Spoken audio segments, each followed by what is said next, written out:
Just stop Facebooking so goddamn much.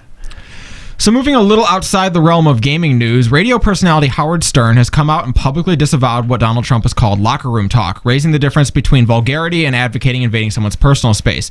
He has also said that he knew what to expect and what he was getting into the numerous times he had Mr. Trump on his program. Now, I figured, Nate, this would be a little bit more up your alley. You want to tell us a little in my wheelhouse. A little bit about Howard Stern? Well, like, here's the thing, though. Okay, I find that really interesting, first of all, because of the content of the Howard Stern program for years. Also, I mean, I sort of feel like this is indicative of the personality switch that Howard is seeming to try to pull after America's Got Talent. You know, he made this big jump over to America's Got Talent, and he's got this new producer that is not really doing any favors for him, and he's like softening his image, and he wants his legacy, I think, to be more of an interviewer than as a shock jock. And I think that it's indicative of the dude aging, first of all, which is, I don't know.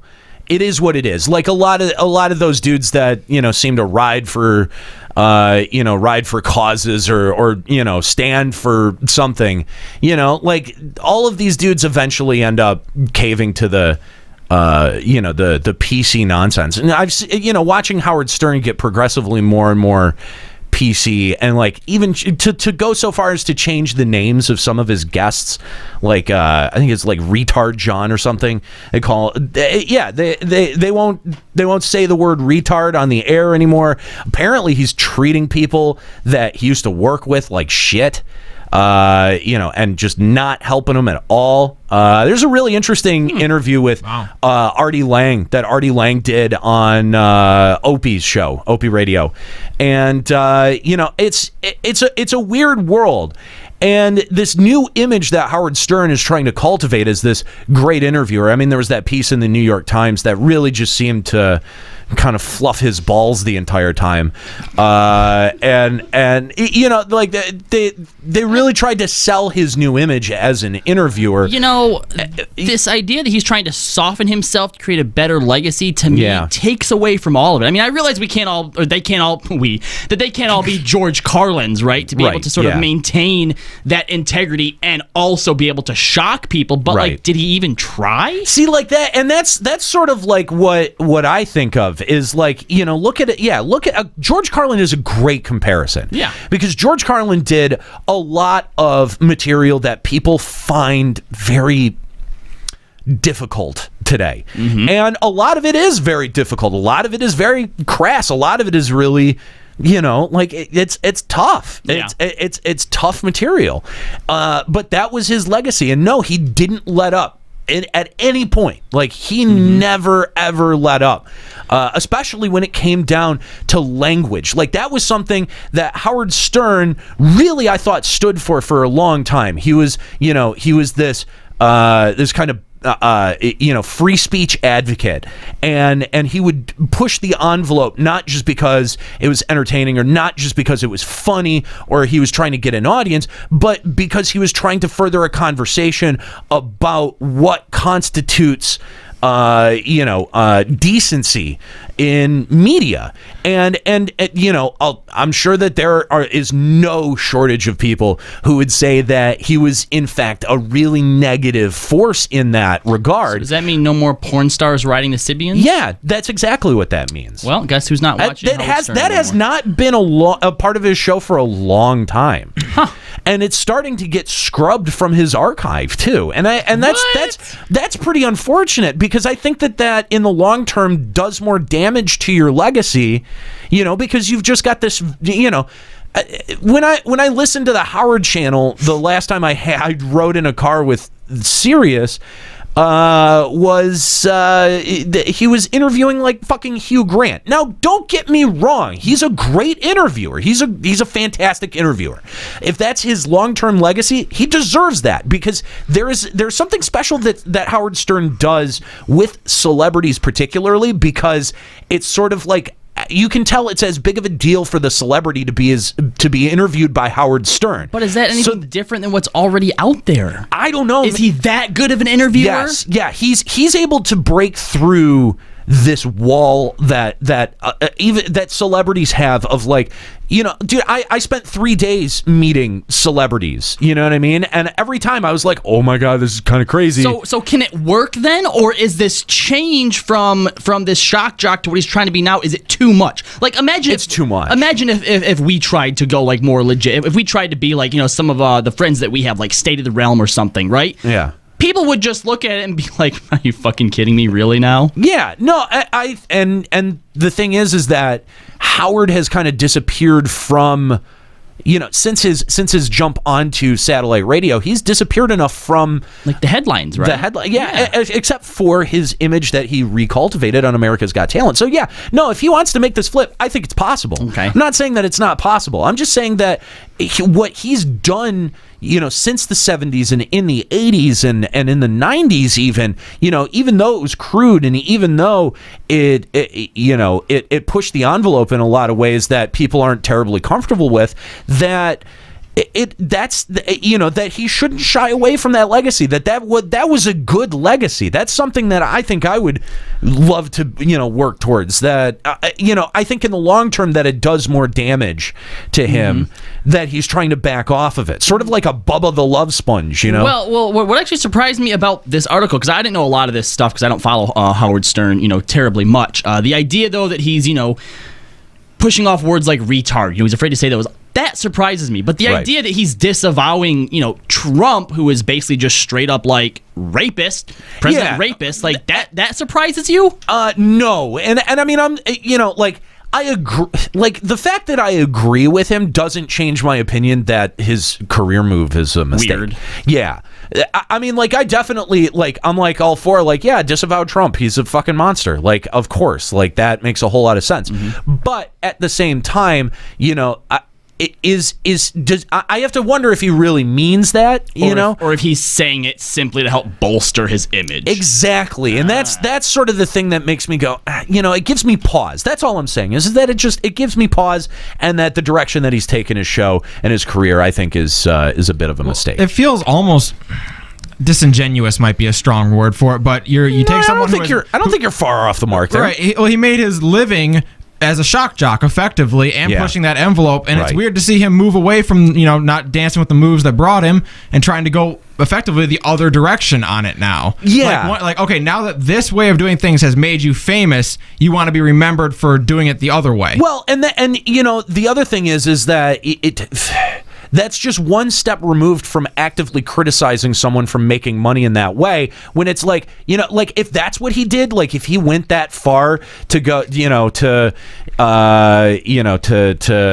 say that someone who, you know, another shock jock or someone who is pushing the envelope of comedy, you know, to criticize them for it, I think that would just be...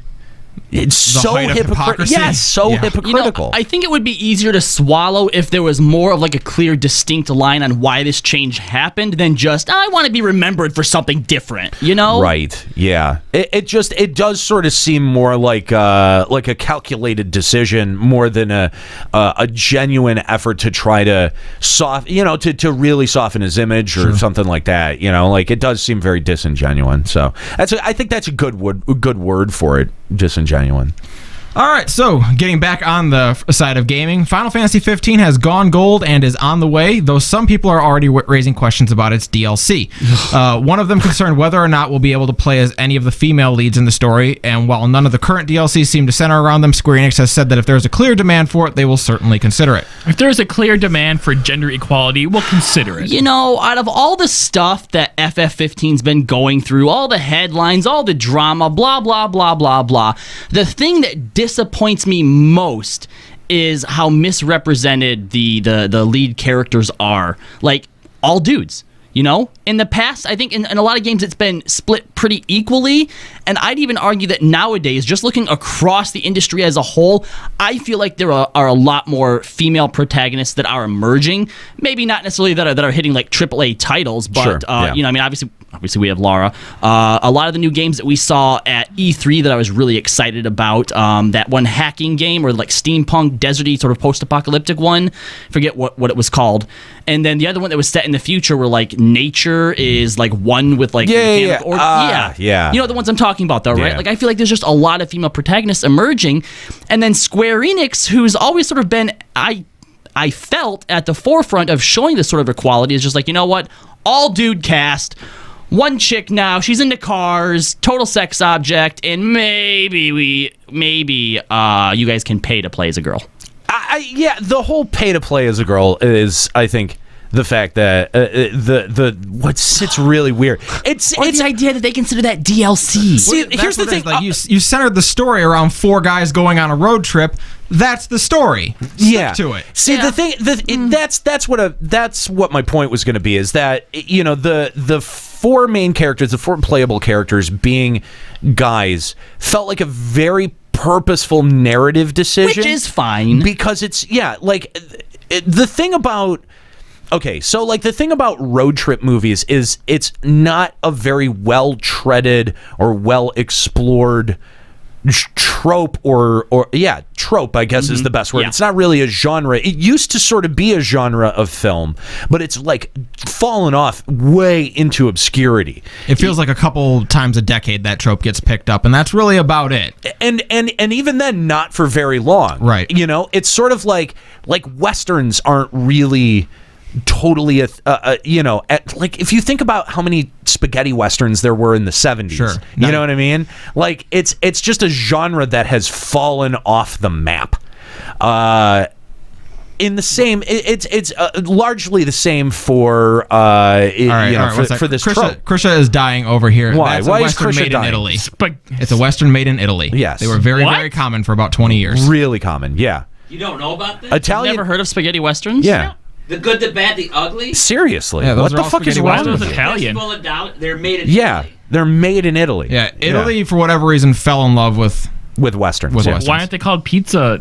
Oh, shut up. Westerns. Okay. Oh my god, I'm gonna seriously. But no, I think what you guys are trying to touch on is the fact that, okay, they're making a purposeful decision to have an all guy cast. Yeah, that's fine. That's cool. Because that's like an essential. That's like sort of an essential part of a road movie is having that bonding experience. Like there was a road movie from the 90s was that stupid fucking Britney Spears movie. They did it but with a female cast, right? Like, and so this is like kind of meant to be a throwback to a trope that we know but we don't really know that we know. I think a lot of people maybe don't realize that this is a specific choice in that sense, as opposed to just being like, oh, okay, here we go, the misogynistic patriarch is back. Yeah, right. Yeah. And then when because that's what Tumblr's going to jump to. Yes, but then you undermine yourself and you feed into that when you're like, all right, we'll put a girl in there. Right. Yeah.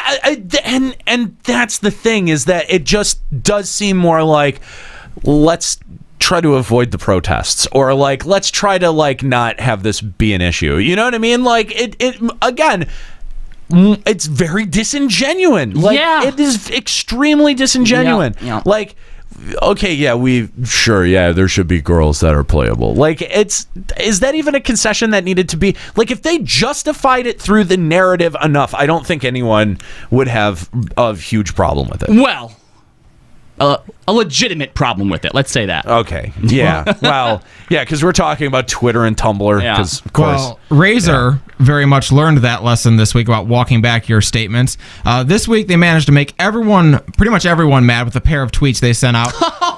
The first was intended to take a shot at the MacBook Pro's lack of ports, showing a picture of their SD port and telling Apple to S my D. That's hilarious. That is utterly hilarious. That's so good. Oh, Whoever my made God. that tweet should be getting a raise. Oh, dude. Absolutely hilarious. However, not everyone thought so, of course. So they later took the tweet down and tweeted out an apology, which promptly annoyed everyone who wasn't mad about the first tweet. Yeah. And it's just another reason why no matter what, you just shouldn't go on Twitter. Just don't be there. What was the apology tweet? Something to the effect of, we understand if our joke came off wrong or something like that. We apologize. Yeah, real they simple. actually said something. Yeah, it was something like, for those, or the joke didn't quite hit the mark. Yeah, or it didn't hit the something mark like that we were that, looking for. Yeah. What If he doesn't like what people say on Twitter, he can get off. You should, like, like if you're gonna say a tweet like that, just stick to it. Just say seriously. Oh, people were pissed. It's the worst. Like Don't that is so fucking frustrating. That is so it's like, you know, like when we did the story about the Sonic Twitter account and the attack helicopter meme, like if they had walked that back, I would have been extremely disappointed. And like the thing is that like why is it that companies really feel the need to like go out of their way to cater to humorless cunts? I don't understand that. Like the joke landed. You look at it and it lands. The fact that people got so mad, I think, shows that it was super effective. Right, exactly. It shows how good of a joke it was. Not to mention the people that are getting mad probably aren't your target audience, Razer. Yeah, I don't know that's true. I don't know. Maybe they are. They had a pretty wide spectrum. But I'm just saying, like, why is it that, like, fucking humorless cunts just ruin everything? Well, the whole point is it would have just gone over so much better if they had just completely ignored that they ever tweeted it, not ever recognized it again. It would have just gone by the wayside. Just leave it. Leave it out there. Leave it and let it go. People will forget about it when somebody else says something hilarious. Exactly. You know what? I think that's mostly it. I just think it's mostly people who are pissed that they didn't think of the joke first. Like, they're just jealous that fucking Razer landed one, and they're like, yeah, I'm offended, man. I wish that we could get famous just by defending the people that other people hate. I honestly think that, like, half of the offended bullshit out there is just people making up that they're offended because it's silly. It's so stupid at this point. The Tumblr outrage. Like, honestly, there's really dark, weird shit that's been brought to light in, like, the last year, 2 years, and it's like fucking black kids are being shot in the street, and we're going, oh, I want to be referred to as shim. Like, fuck you. God damn. I'm not trying to minimize anything, but, like, let's prioritize some shit here. God damn. I saw an infographic from Tumblr with all the different signs for the different genders and stuff. You can fuck right off. Look. After the first... How long was it? Up to like 17 pages? Up to like 12 of them, I was okay, but then it got to where they had 3 different versions of the same thing. Like, it actually said blah, blah, blah version 1, blah, blah, blah version 2, blah, blah, blah version 3, and then all I started picturing in my head was the fucking missing number... Look, the unknown alphabet. That's what I thought of. Look, I have all the sympathy in No offense, Callie. I have all the sympathy and empathy in the world for people who genuinely feel like they have been born into the wrong gender and that their life has been functionally assigned a lie. Okay, I understand that. I sympathize with that. But at some point, this just feels like straight white males having something to be offended about. Honest to God, this is like the same dudes who would try to sit around and claim that they were a part of the Black Panther Party because they went to a meeting and they could put their fucking fist in the air. It does look when shit gets tough, when shit hits the fan, when President Trump gets sworn into office, if you can put on a different set of clothes and do your hair normally, and you can pass for whatever is considered normal by the rest of society, guess what? You are co-opting somebody else's cause. It's not a bad thing to support that shit. But at some point, you gotta wonder, am I co-opting this? Am I trying to make something my own that is just not mine? Ask yourself that. Like, genuinely fucking ask yourself that the next time you want to go, well, I'm a feminist and I believe. You have a cock, bro. It's hard. You can call yourself a feminist, but it's hard to actually be a feminist when you can get into your circle of guy friends and have them go, well, she was a bitch. And you're like, yeah, she really was a bitch. Like, you're passing. Okay? Like, this is fucking insane. Fucking Tumblr makes people insane. All right, I'm done. Okay. All right. So, thank you on that asshole.